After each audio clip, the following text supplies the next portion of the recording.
Então volto a desejar um bom dia a todos e a todas que aqui estão. Eu venho falar-vos de maus tratos contra crianças e jovens. Não se preocupem muito em tirar notas, porque a dada altura eu vou falar de coisas que as pessoas têm muita necessidade de escrever, porque todo este documento que eu terminei em 2011 no âmbito da investigação de doutoramento, eu posso deixar com a APEC até para disponibilizar, porque está tudo validado cientificamente, já foi apresentado, houve depois uma reforma em 2019 já, em janeiro deste ano, que eu já fiz outra apresentação, portanto, sintam-se à vontade. Vou-vos pedir o seguinte, sempre que tenham alguma dúvida, algum comentário, interajam comigo, porque, de facto, nós estamos aqui para refletir em conjunto. Eu sou, de facto, especializada em maus tratos contra crianças e jovens pela Faculdade de Medicina do Porto e o Instituto Nacional de Medicina Legal e Ciências Médico-Legais e Forenses. Portanto, esta é a minha última área de trabalho nestes últimos anos. É uma área muito dura, não é para todos. E às vezes pensa-se que é uma coisa muito distante. Quando nós vimos, muitas vezes, entrar-nos pela casa adentro, nos noticiários, que uma criança foi morta, que uma mulher foi assassinada, que houve isto ou aquilo e depois caímos no real e dizemos, afinal, isto não é uma coisa só falada, isto é real. E é real. Todos os anos, infelizmente, em Portugal, eu estou a falar em Portugal, e Portugal está alinhado com o resto da Europa, nós temos maus tratos gravíssimos a crianças e jovens e que muitas vezes passam perfeitamente despercebidos de quem está com a criança. Eu já vou explicar porquê. Porque os nossos olhos não estão treinados para uma determinada realidade. E nós olhamos e muitas vezes interpretamos de uma outra forma. Infelizmente para nós, e eu que sou investigadora de maus tratos desde há muitos anos, as famílias maltratantes ou famílias agressoras existem. Como existem as famílias cuidadoras e protetoras, existem lado a lado. E quando nós não estamos treinados, e o nosso referencial é o de família protetora ou cuidadora, nós julgamos que todas as famílias são protetoras e cuidadoras. E o nosso olhar é um olhar de tentar justificar, de perceber, de achar que aquilo foi acidental, que não pode ser assim, e muitas vezes não é. Portanto, eu não quero alarmar ninguém, só dizer-vos que esta formação que eu vos vou deixar os documentos, é uma formação de 2 dias, ela para ter os módulos necessários, porque ela é toda acreditada, são 14 horas, porque assim é que foi validada. Eu vou falar um bocadinho, portanto vou-vos dar umas ideias. Não posso falar numa manhã, numa coisa que tem que ser dada, porque é tão complexa, vocês vão perceber, em 14 horas, em 2 horas e meia ou em 3 horas. Mas estarei disponível depois, futuramente, se assim o entenderem, para cá voltar e até aprofundarmos mais. Podem continuar a falar de maus tratos contra crianças e jovens, está correto. Cientificamente nós já não usamos a palavra maltrato. A palavra maltrato, lá atrás estão-me a ouvir bem? Toda a gente me ouve bem? Ok. Nós usamos o termo abuso. Abuso é sinónimo de maltrato. Só que a palavra abuso, sobretudo a seguir ao processo Casa Pia, estão lembrados? Que foi o processo de pedofilia da Casa Pia, a palavra abuso ficou muito ligada à questão do abuso sexual. E quando se dizia a criança é vítima de abuso, as pessoas automaticamente depreendiam que a criança era abusada sexualmente. Ainda hoje em dia ainda pesa isso. Às vezes no jardim de infância eu ando pelo país, acabei de chegar do Porto, vou novamente para a semana, porque eu sou formadora nacional, e quando se diz, aquela criança foi vítima de abuso, as pessoas, mas foi abusada sexualmente, e pode não ser sexualmente. Portanto, é só para saberem que quando se usa a palavra abuso, num contexto, pode ser abuso sexual, conforme pode ser abuso físico, psicológico, negligência. Eu já vou explicar o que é isto, ok? Portanto, interrompam-me todas as vezes que quiserem, coloquem questões, não há boas questões nem más questões, há questões. Quando nós colocamos questões e quando queremos saber mais é porque estamos envolvidos e interessados. Portanto, sintam-se perfeitamente à vontade, ok? Pronto. Este era o primeiro reparo que eu queria fazer. Maltrato é a mesma coisa que abuso. Existem cientificamente 5 categorias de maus tratos ou abusos identificados. O abuso físico, aquele que deixa marcas físicas, já vamos ver quando é que eu considero que é abuso físico e quando é que não é, porque pode-se magoar uma criança ou um jovem e não ser abuso físico, pode ser acidental, pode ser por outra razão, ok? Eu aqui venho falar de crianças e jovens, porque estou perante uma plateia que lida com crianças e jovens. Mas tudo o que eu vou dizer, os princípios legais e médico-legais aplicam-se a outro tipo de vítima. Com idosos, com vítimas de especial vulnerabilidade, com pessoas doentes, porque o corpo humano mais ou menos funciona da mesma forma, embora o meu enfoque seja sobre crianças e jovens. Portanto, abuso físico, aquele que deixa nódoas negras, marcas, escoriações, hematomas, já vamos ver o que é isso. Abuso psicológico ou emocional, pode não deixar marcas físicas, mas é gravíssimo e deixa cicatrizes que às vezes são mais difíceis de sarar do que as do abuso físico. O abuso físico vai passando, cicatriza, às vezes o abuso psicológico ou emocional deixa cicatrizes que o tempo pode ajudar a atenuar, já vamos ver em que circunstâncias, físico, psicológico ou emocional. Abuso sexual, há muitas crianças abusadas sexualmente, como há na Europa, é também uma forma de abuso, é a minha área de especialização, eu colaboro normalmente com a Polícia Judiciária e com os tribunais em matéria de abuso sexual. Sou coautora do Manual de Orientações para os Técnicos, se forem à internet, Manual de Orientações para a atuação em suspeita de abuso sexual, sou uma das coautoras e às vezes ajuda porque está lá a dizer o que é que nós devemos olhar, o que é que não devemos fazer, às vezes fazemos coisas que não devemos fazer. É o mais complexo de todos, é o abuso sexual. É o mais difícil de intervir, é o mais complexo porque tem dinâmicas, tem procedimentos entre os agressores ou agressoras e as vítimas que nas outras tipologias de abuso não há. Não sei se estou a ser complicada. Toda a gente está a acompanhar. Se eu estiver a ser muito complicada, digam, ok? Pronto. Portanto, já falei de abuso físico, abuso psicológico e emocional, abuso sexual, abuso por negligência. A negligência é uma tipologia de abuso, porque uma criança que é negligenciada, e já vamos ver o que é isso, é uma criança que não é bem tratada, é maltratada. E muitas vezes a negligência tem consequências tão graves como as outras formas de abuso. E depois, desde há 15 anos, 16 anos para cá, emergiu uma quinta categoria de abuso que foi identificada e que não se identifica com nenhuma das outras, daí a necessidade de criar uma nova, que tem um nome muito pomposo e estranho, que é a Síndrome de Munchausen por procuração. Não sei se alguém aqui na sala ouviu falar. Eu vou explicar, é muito estranha, muito perigosa, pode levar à morte da criança e é das mais difíceis de identificar. Síndrome, porque é um quadro comportamental. Munchausen foi o primeiro hospital que conseguiu identificar as primeiras situações destas. E procuração, quando eu passo uma procuração a alguém, significa eu passar um documento para que esta pessoa me represente para um determinado efeito, para um determinado fim. Se chama Síndrome de Munchausen por procuração, porque uma mãe usa a criança para atingir um determinado fim, como se tivesse uma procuração passada pela criança. Daí que teve este nome. Eu depois vou tentar explicar. E são estas 5 as categorias ou tipologias de maus tratos identificadas cientificamente. Não vou entrar agora naquela parte, deixem-me só fazer ainda uma outra introdução, que é para perceberem quando eu usar as minhas mãos o que é que eu estou a falar. As pessoas que estão aqui todas nesta sala, mas antes disso, imaginem que eu sou uma balança. Eu uso esta imagem frequentemente nas minhas formações para as pessoas perceberem o que é que eu quero transmitir. Imaginem que eu sou uma balança, não aquelas balanças que há agora, que nós nos pomos em cima, falam connosco, eletrónicas. No outro dia pus-me em cima de uma que me disse o seu peso, não sei o quê, a balança a falar comigo, quer dizer, não é dessas. Era daquelas balanças tradicionais que existiam nas mercearias, nas padarias, com um prato da balança, o outro prato da balança e no meio tinha o chamado braço, ok?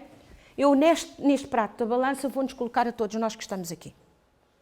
Que eu presumo que somos famílias cuidadoras, famílias protetoras.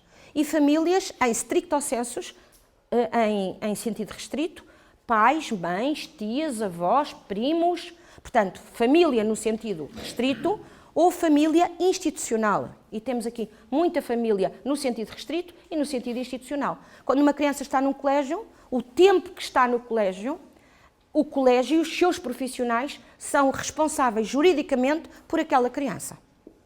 E aí funciona como uma família no sentido institucional. Se acontecer alguma coisa àquela criança, o colégio e os seus profissionais têm que responder juridicamente pela responsabilidade que têm. Porque durante o tempo que a criança está convosco, ela está-vos confiada juridicamente. Ok? Eu só dou assim umas pinceladas jurídicas, que eu, como também sou de direito, depois misturo o direito com isto, e o direito é complicado.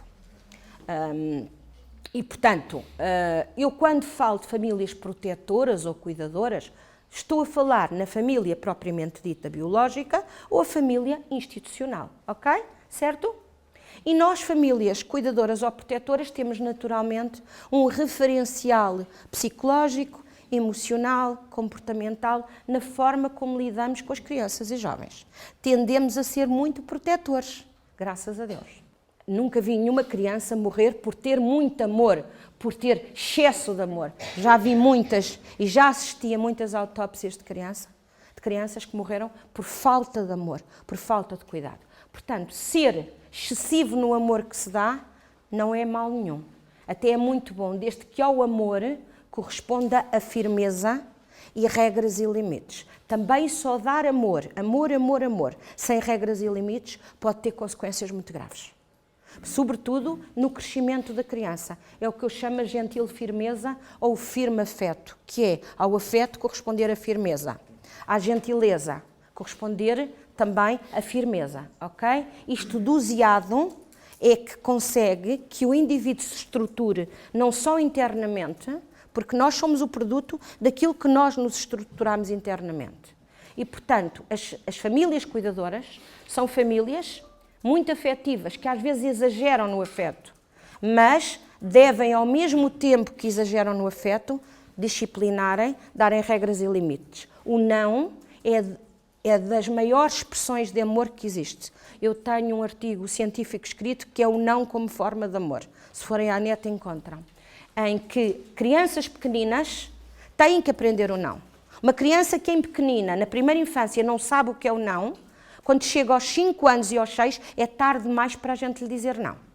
Um bebê com 2, 3 meses, reparem, 2, 3 meses, que são espertíssimos, nós é que achamos que eles não são, mas eles são umas ratazanas autênticas. Quando um bebê faz para ir para o colo, a gente muito baixinho diz-lhe assim, bebê, agora não. Não, agora não há colinho, agora o bebê fica na caminha. E nós estamos a ensinar que há momentos, que há regras e que há adultos cuidadores que estão ali, disponíveis, mas que determinam as regras, não é a criança que determina, ok? E se eu com um bebê, a partir de 2 meses, 2 meses e meio, com muito jeitinho, muito baixinho, aliar ou não o gesto, a expressão, o bebê vai perceber o que é o não. Quando chega aos 8, 9 meses, 1 ano, quando começam a andar, eu digo, bebê, não mexe agora nisso, que isso é perigoso. E ele automaticamente tira a mão. Porquê? Porque ele integrou o não como uma correção. Não sei se estou a ser clara. Ok? Aquela ideia que os bebés são tão pequeninos, doutora, às vezes tenho senhores doutores juízes que me chamam para eu avaliar bebés e dizem, o bebê é tão pequenino, não percebe nada, não falam, doutora. É que os bebés não falam. Eu digo que os bebés falam, dizem tudo. Nós temos é que perceber o que é que eles nos estão a dizer. É que eles dizem-nos tudo. Nós temos é que estar treinados. Mas eu não percebo.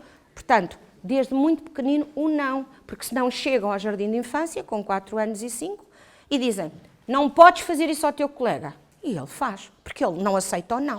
E o não faz parte da nossa vida.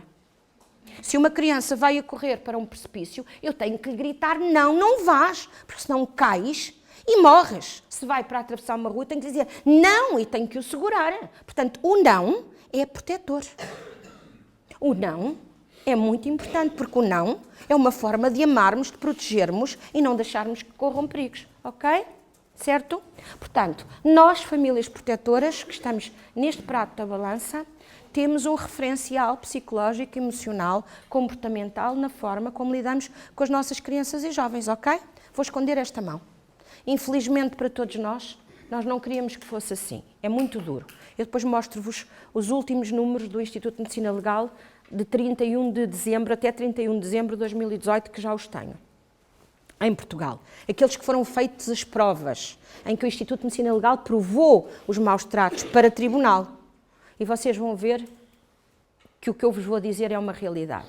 Infelizmente, para nós, há outro perfil de famílias que eu vou colocar nesta mão, que são as famílias agressoras ou maltratantes. Existem. Custa-nos muito, porque o nosso referencial é este e não conseguimos compreender.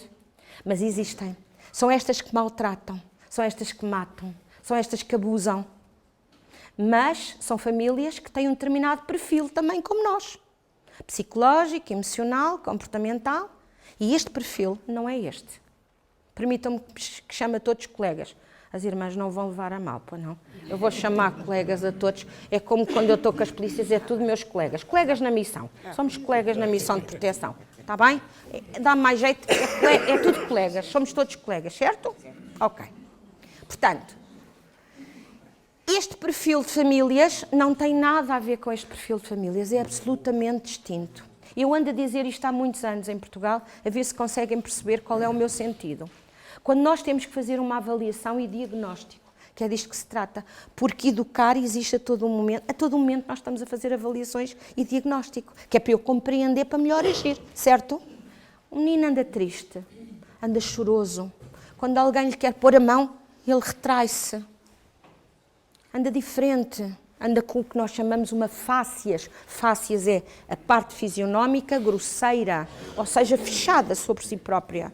A criança é um ser naturalmente aberto, faz parte do crescimento, tem uma fácias feliz. Um bebê de 7 meses, 8 meses, 1 ano, ri-se à gargalhada quando acha uma coisa gira, ou quando acha piada. Chora quando tem fome, quando tem medo, ou quando quer fazer chantagem connosco para a gente lhe pegar ao colo e fazer coisas. Ok? Porque vão jogando com as situações. Portanto, as crianças, naturalmente, não têm o filtro social que nós já temos, pela idade, pelo crescimento, pela socialização, e, portanto, as crianças, a fácias dela, geralmente é uma fácias que nós chamamos aberta. Nós conseguimos ver os sentimentos. Quando uma criança tem uma chamada fácias fechada, grosseira, que não exprime sentimentos, tem que haver uma razão. E nós temos que fazer uma avaliação e diagnóstico. E então, o que é que acontece? Nós estamos aqui. Somos famílias protetoras ou cuidadoras. E eu quero fazer um diagnóstico deste menino e desta família. E eu vou usar o meu referencial, porque é esse que eu tenho na minha cabeça, no meu coração. E este referencial chega aqui e não serve. Porque este referencial é agressor e maltratante. Não é cuidador nem protetor. Estou a ver pessoas assim muito espantadas. Ok?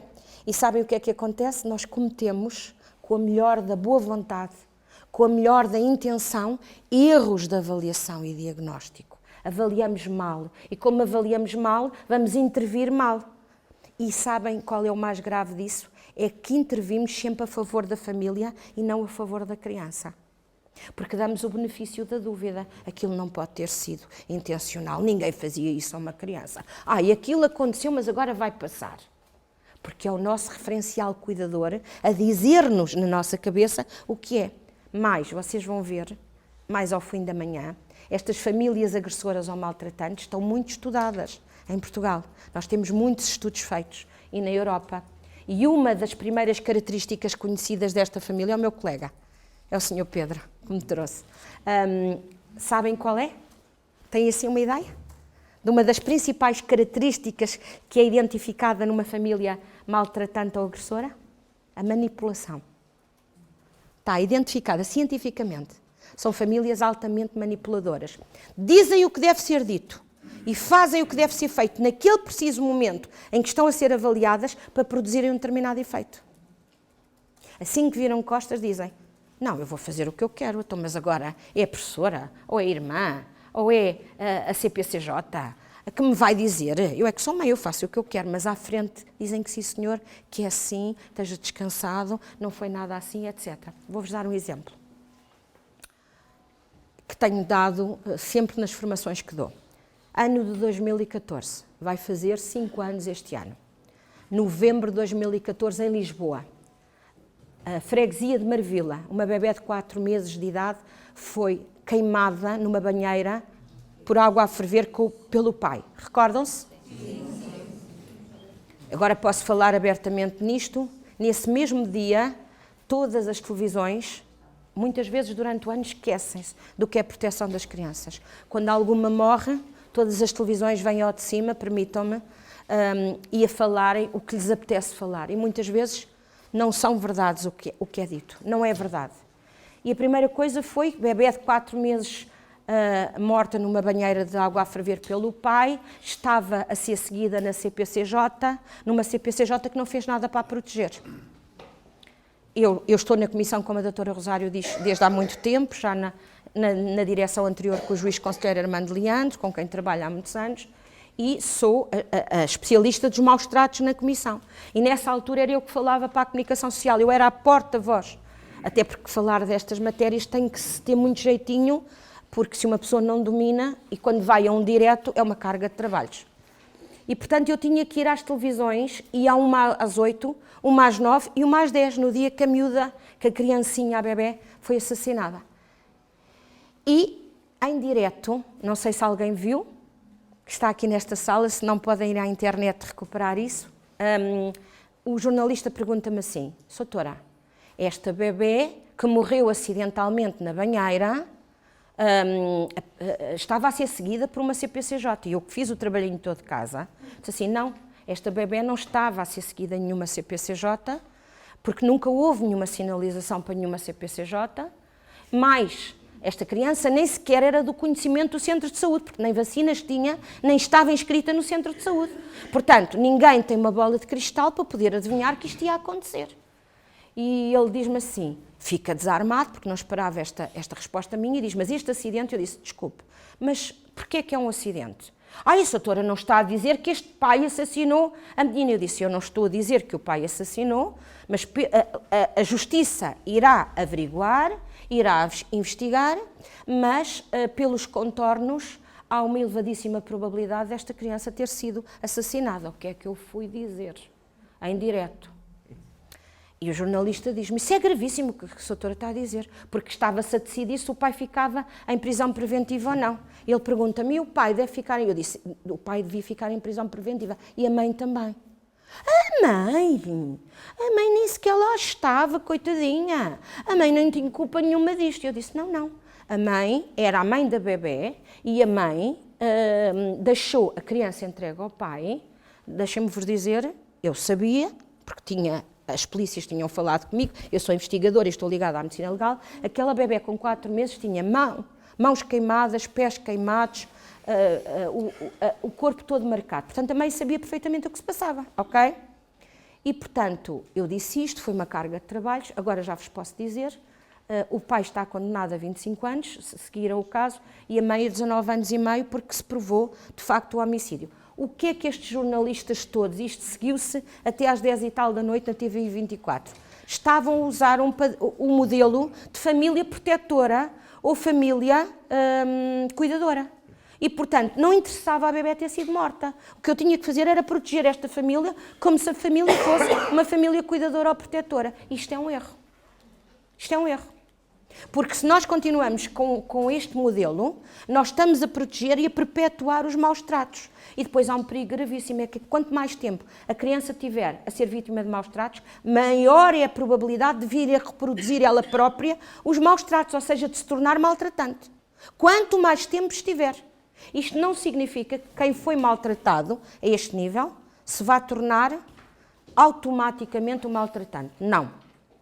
Felizmente há sempre a possibilidade de mudarmos e de pessoas significativas na nossa vida são sempre as pessoas que marcam a diferença. Sempre, como em tudo. Conseguirmos dar o salto daqui para aqui. Eu conheço, nestes meus anos de proteção, centenas, para não dizer milhares,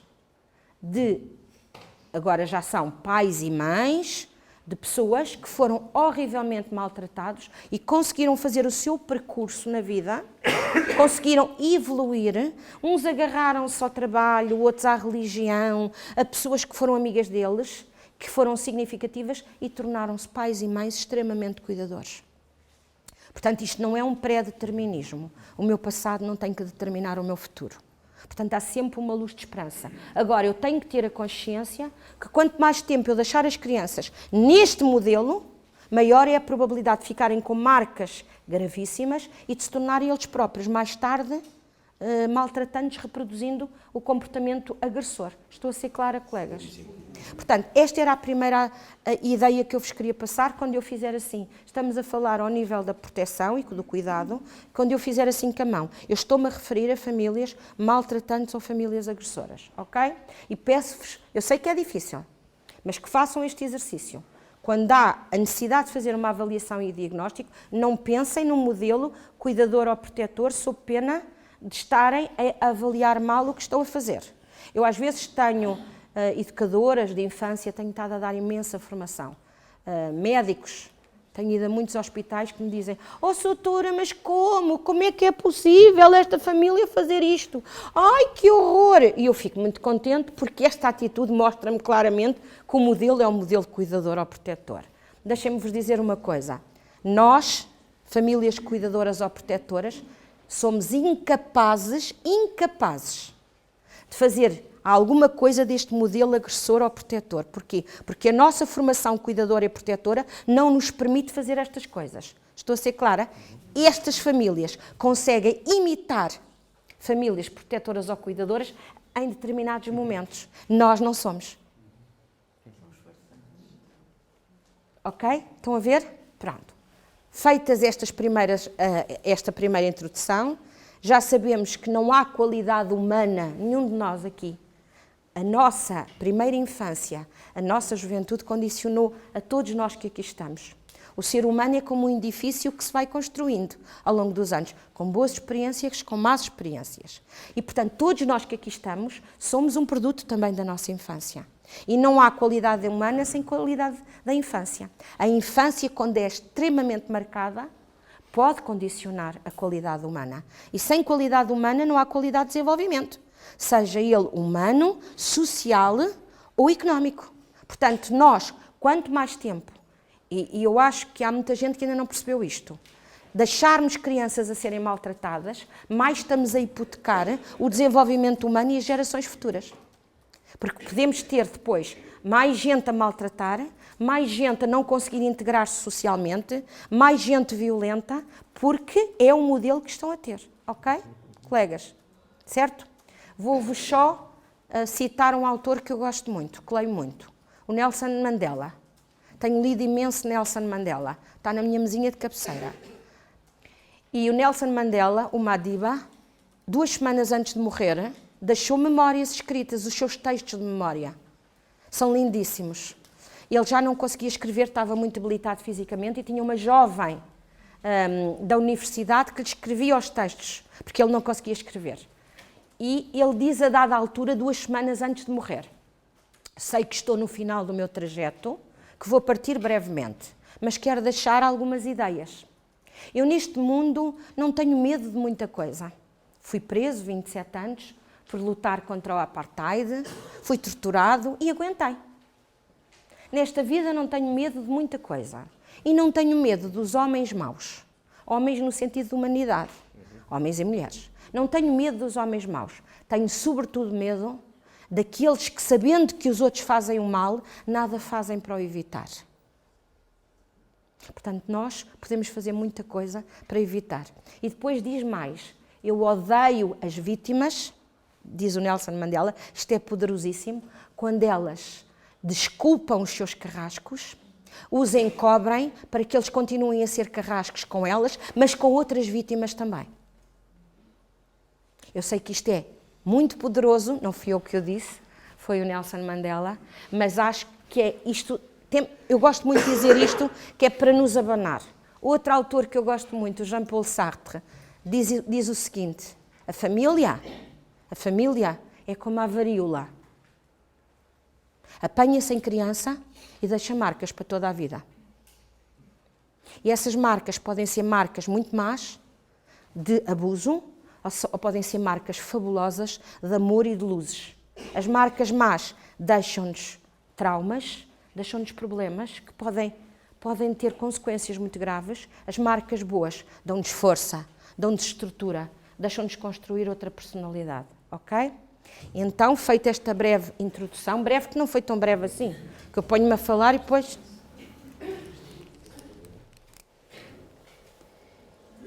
Passar isto tudo à frente e só tenho que parar aqui. Alguém quer falar alguma coisa aqui? Os nossos colegas da frente estavam a cochichar um bocadinho. Estás a falar mal de si. Pronto, está bem, não faz mal. Eu não me importo. Só para vos dizer o seguinte, de maneira muito telegráfica, para não perdermos muito tempo. Ao longo da história da humanidade, nós fomos sempre confrontados com situações de maus tratos, de abusos. De uma maneira geral, os mais fortes no sentido do domínio da história, maltratavam os mais fraquinhos. Crianças, jovens, doentes, idosos, aqueles que mais precisavam de ajuda, ok? E até este senhor, que eu já vos vou falar, a taxa de mortalidade infantil durante séculos era altíssima, não sei se vocês têm noção. Morriam imensas crianças à nascença, porque as mulheres pariam em casa, no campo, nos mercados. É assim que se chama. Parir não tem mal nenhum. É a palavra pura, é parir. A mulher que dá à luz é uma mulher que vai parir os seus filhos. Por isso é que é mãe, ok? Portanto, não tem qualquer tipo de conotação negativa. E, portanto, havia muitas crianças que morriam durante o parto, conforme havia mães, mulheres que morriam durante o parto. E os bebés morriam e a taxa de mortalidade infantil era assim uma coisa assustadora. E os Estados começaram a perceber que, morrendo tanta criança, não tinham homens para a guerra, não tinham pessoas para lavrar a terra, não tinham pessoas para trabalhar e começaram a ter alguma consciência de que tinham que proteger a primeira infância e as crianças sob pena, já nesta altura, século XVI, XVII, de fazer algumas medidas que conseguissem travar esta mortalidade infantil, que era uma coisa assustadora. Mas, até aos finais, início do século XVIII, meio do século XVIII, as crianças, como todos aqui sabem, não eram vistas como crianças. Este conceito de criança é um conceito muito recente. A criança era vista como um adulto em miniatura. A ideia que havia era, as pessoas têm este tamanho, uma criança com 5 anos é um homem, mas em ponto pequenino. E, portanto, as leis que eram aplicadas, o tratamento era exatamente como se tratasse de um adulto. Porque não havia esta noção de que a criança é um ser em desenvolvimento, com etapas desenvolvimentais distintas. Isto foi só a psicologia, mais tarde, a medicina é que deram este conhecimento, ok? E isto leva-nos a que, até ao século XIX, quando uma criança ou um jovem morria, e aliás um adulto, toda a gente explicava a morte por 2 razões. As chamadas causas naturais, já ouviram este termo, não quero ser complicada, ou causas acidentais. Ou se morria de morte natural, ou se morria de morte acidental. Não havia cá mais nenhuma explicação. E toda a gente se contentava ou com a morte natural ou com a morte acidental. Eis não quando, e portanto eu não podia deixar de citar, porque são estas pessoas que estudam e que têm a coragem de marcar a diferença, que fazem com que nós estejamos aqui num sábado, em Fátima, um sítio tão lindo, a falar de maus tratos contra crianças e jovens. E quem marca a diferença nós não devemos esquecer. Porque estas pessoas fazem com que a humanidade cresça noutro sentido. Estamos em 1840 em França e há uma pessoa que não é uma pessoa qualquer, é um médico patologista forense, um professor universitário, que fica muito intrigado com crianças e jovens que chegam mortos à morgue de Paris. E ele não se conforma que aquelas crianças e aqueles jovens tenham morrido ou de morte natural ou de morte acidental. Até porque eles apresentavam no seu corpo marcas, sinais. E ele andava desconfiado já há muito tempo, ele e a sua equipa, que havia uma terceira possibilidade de causar a morte. Mas ninguém se atrevia a dizê-lo. E ele pede autorização, ele e a sua equipa, portanto ele era médico patologista forense, portanto ele era professor de medicina, para proceder à autópsia daquelas crianças e jovens. Se ainda hoje estamos no século XXI, a autópsia de uma criança é algo que nos retrai imenso, é horrível, mas também é um ato de amor quando o fazemos. Porque é para descobrir e para, com a morte daquela criança, tentarmos evitar a morte de outros. E foi assim que eu me mentalizei, porque eu nas primeiras semanas, nem imaginam, quando vi os primeiros bebés a serem autopsiados. Se nos retrai imenso, imaginem, em 1840, ok? O que é certo é que o autorizaram. E pela primeira vez na história, há um médico patologista forense que descobre e diz o seguinte: estas crianças que aqui estão, estes jovens, não morreram nada, nem de morte natural, nem de morte acidental. Morreram porque foram maltratados, porque lhes bateram, os espancaram. E, portanto, há um médico patologista forense que nos vem dizer com evidências, com provas, que um maltrato pode provocar a morte. Foi a primeira vez na história, 1840. E ele faz aquele tratado, que é um tratado científico, está ali escrito. 1860, sim. Muito obrigada. Obrigada. Eu de vez em quando distraio-me um bocadinho, 1860. Muito bem. Dava bom para forense. Pronto. Tem olho. E, portanto, ele descreve, faz a primeira descrição científica disto, portanto, a partir de 1860, com Ambroise Tardieu, quando alguma criança ou um jovem morria, podia ser pedida a autópsia para se saber se, de facto, a criança ou jovem tinha morrido de causa natural ou de causa acidental ou por maus tratos. 14 anos depois do Ambroise Tardieu, que foi em Paris, dá-se uma situação gravíssima nos Estados Unidos da América. Uma menina com 8 anos, adotada por um casal, morre. E os pais alegam morte acidental. A menina tinha muitas marcas de cavalo, porque os pais tinham uma quinta muito grande, e disseram que a criança tinha entrado nas cavalariças, que os cavalos tinham assustado e, portanto, tinham pisado a menina. Era uma explicação plausível. O procurador de então, do Ministério Público, não acreditou, porque 14 anos antes tínhamos tido um Ambroise Tardieu que abanou o mundo e que disse: atenção, olhem que o maltrato pode matar. E ele estava firmemente convencido, ele leu o processo todo, que, isto está na história, aquela criança tinha sido assassinada pelos pais adotivos, mas não tinha nada a que se agarrar, nada. Os pais eram pessoas com muito dinheiro e a criança tinha marcas de pisaduras de cavalo. E ele vai à procura nas leis, para se agarrar a alguma coisa para provar que a criança tinha sido assassinada. E em 1874, em todo o mundo, não havia uma única lei de proteção de crianças e jovens. Em todo o mundo.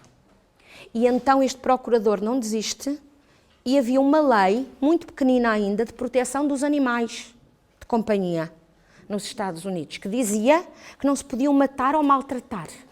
E ele vai à lei de proteção dos animais para conseguir fundamentar a sua defesa e argumentar, e foi provado, de facto, porque a mãe adotiva depois acabou por confessar que tinham morto a menina e tinham-na colocado na cavalariça para os cavalos a pisarem, que era para simular a morte.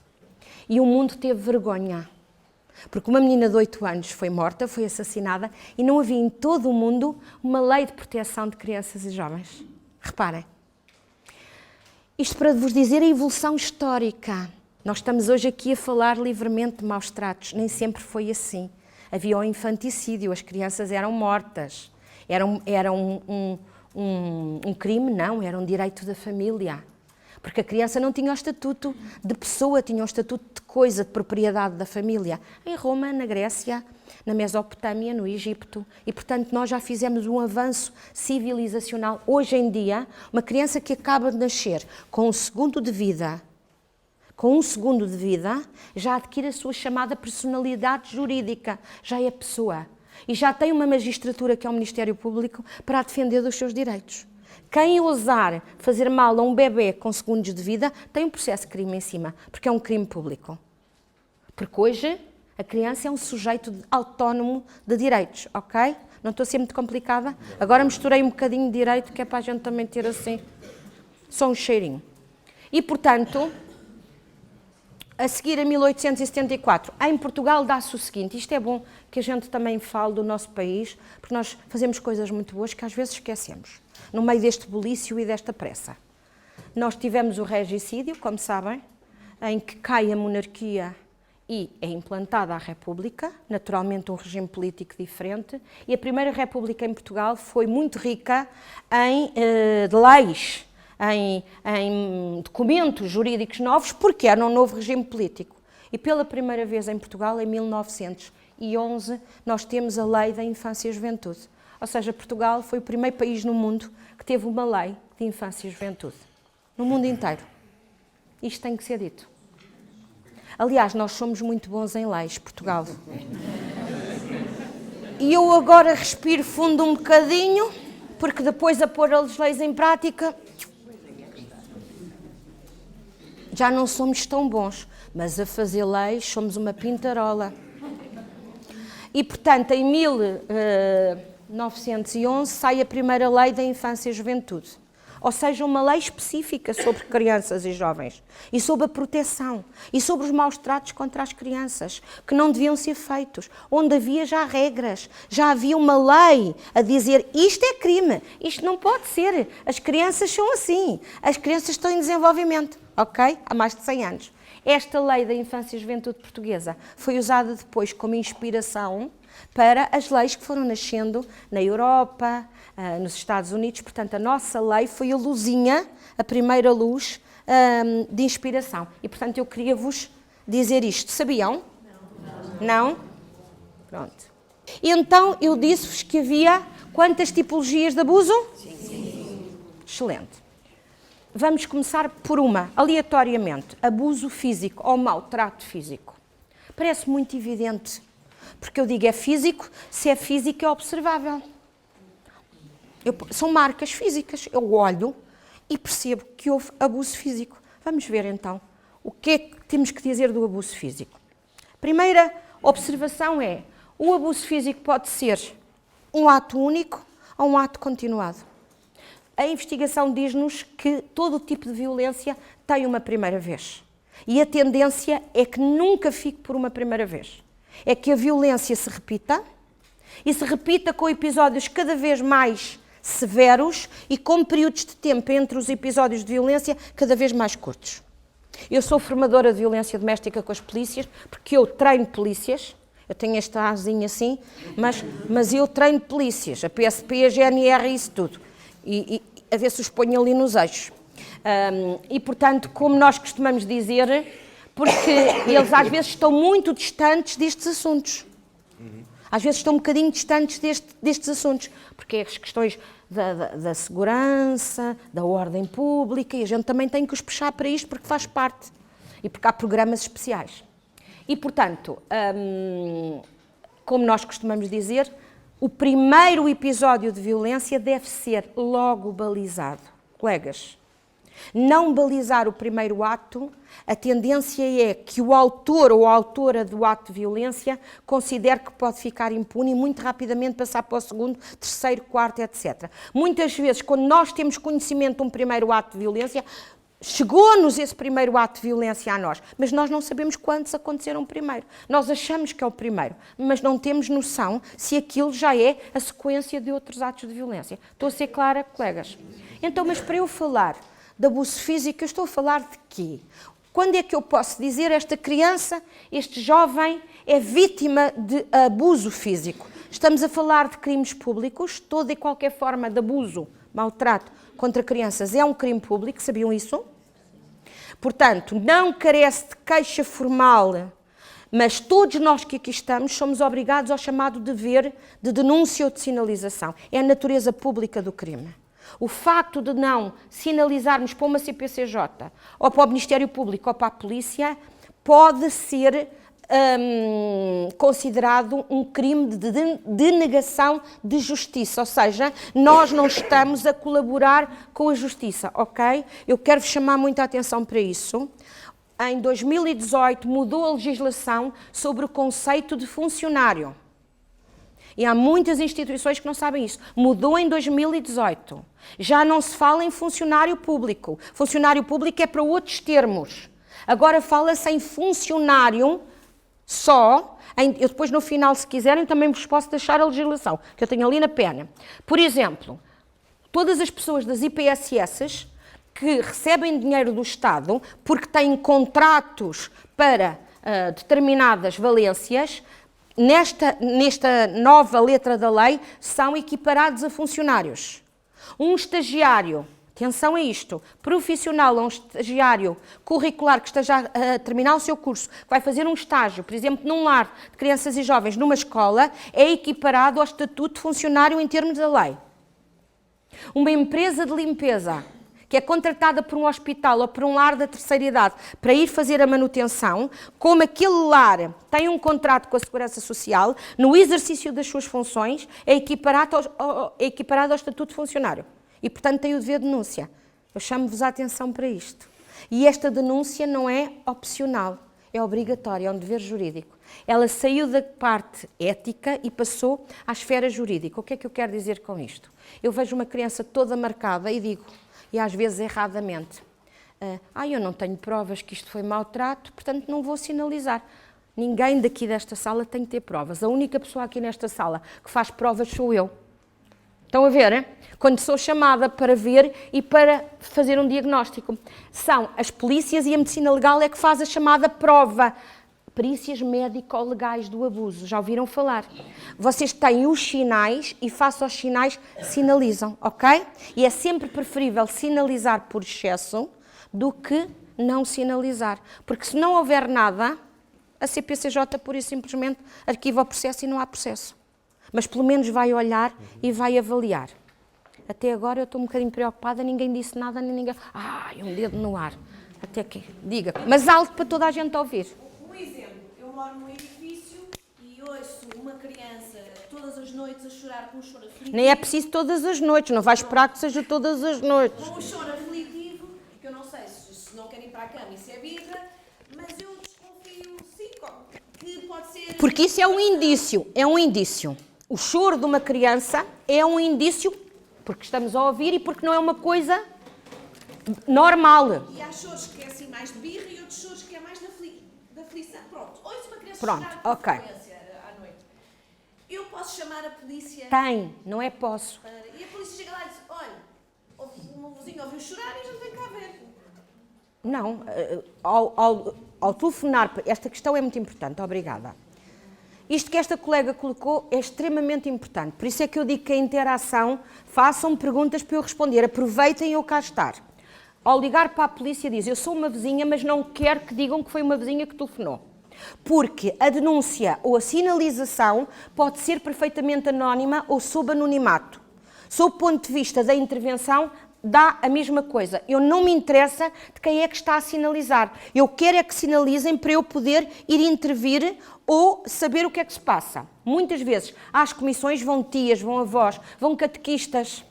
Quantos? Dos escuteiros e isso, e dizem, olha, que esta criança é assim. Mas eu não quero que diga que fui eu que vim aqui sinalizar. Porque senão a família...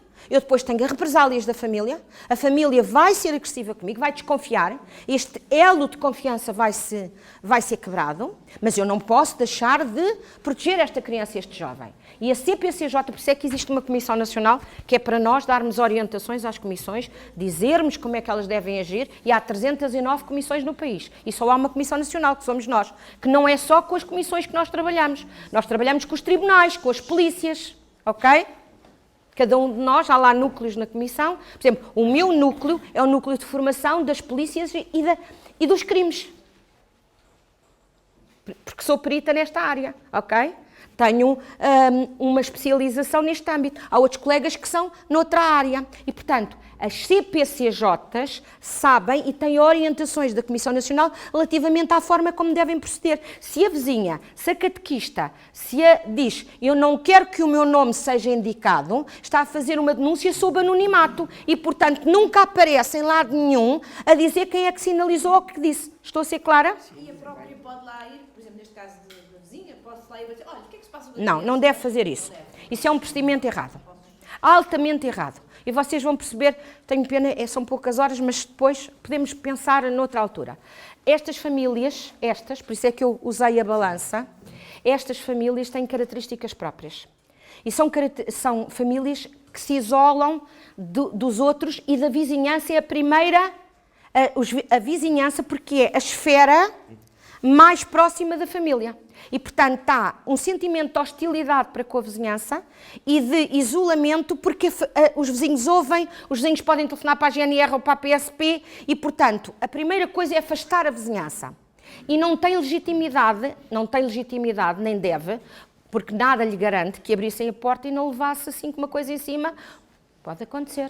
E dizer, então vem-se meter na minha vida porquê? Eles são meus filhos. A polícia tem outra legitimidade porque é um OPC, órgão de polícia criminal. Portanto, eu telefono e digo, olha, passa-se isto assim, não quero que o meu nome, mas venham depressa porque há uma criança a chorar e já não é a primeira vez que eu ouço.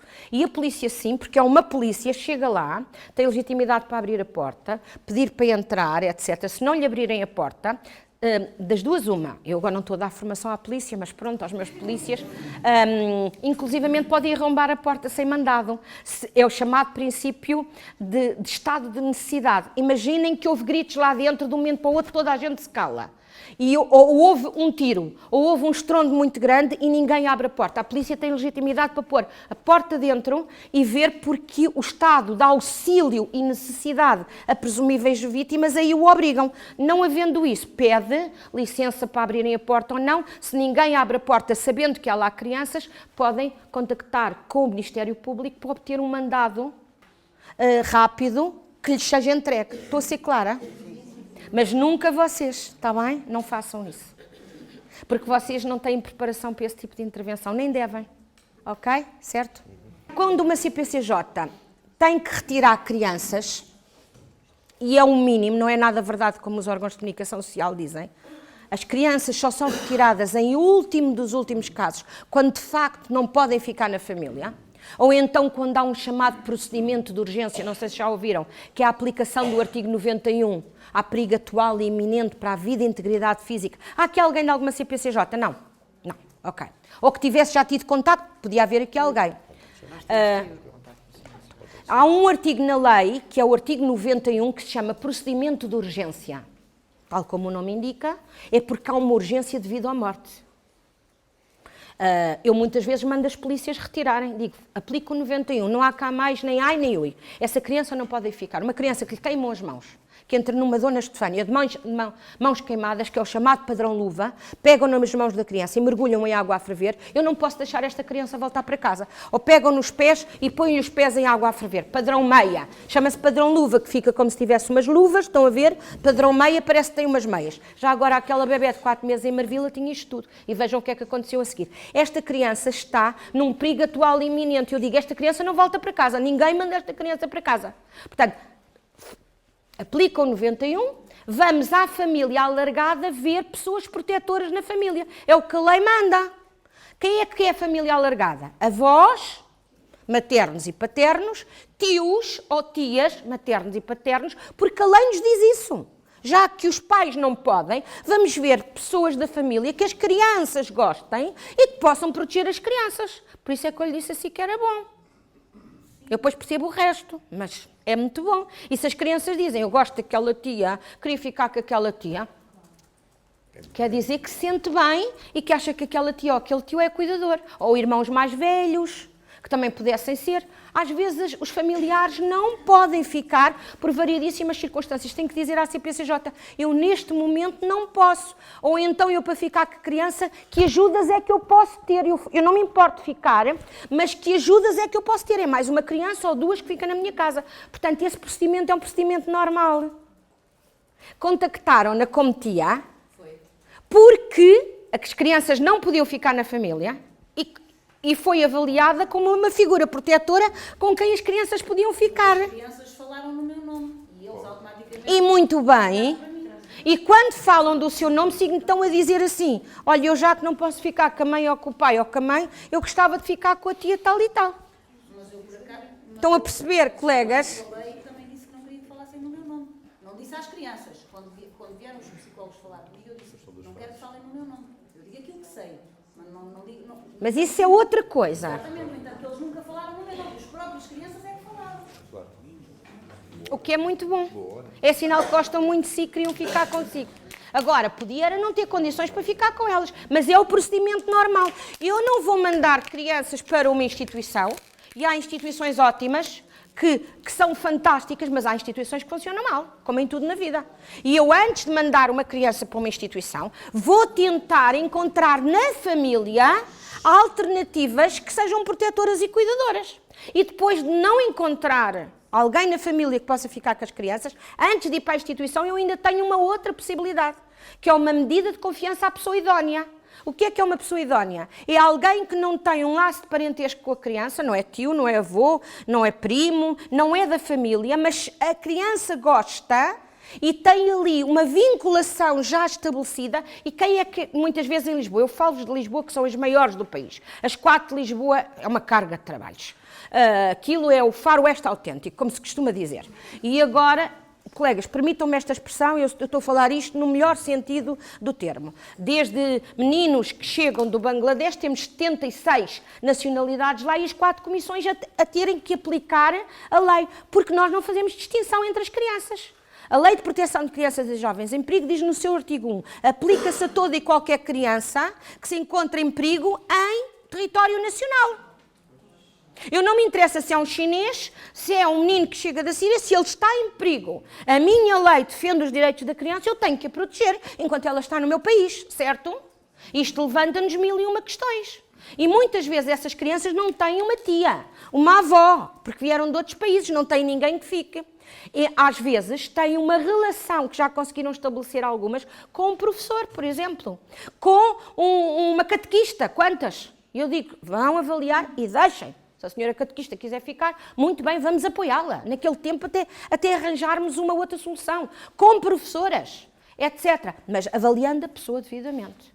E depois, se não há nem família alargada, nem uma pessoa idónea, então aí eu não posso deixar a criança aqui nesta família, porque ela corre sérios perigos, então eu tenho que arranjar uma instituição onde ela fique acolhida até vermos o que é que vai acontecer. Claro. Até termos tempo para avaliar e depois atuar, ok? Portanto, é assim que as coisas se processam.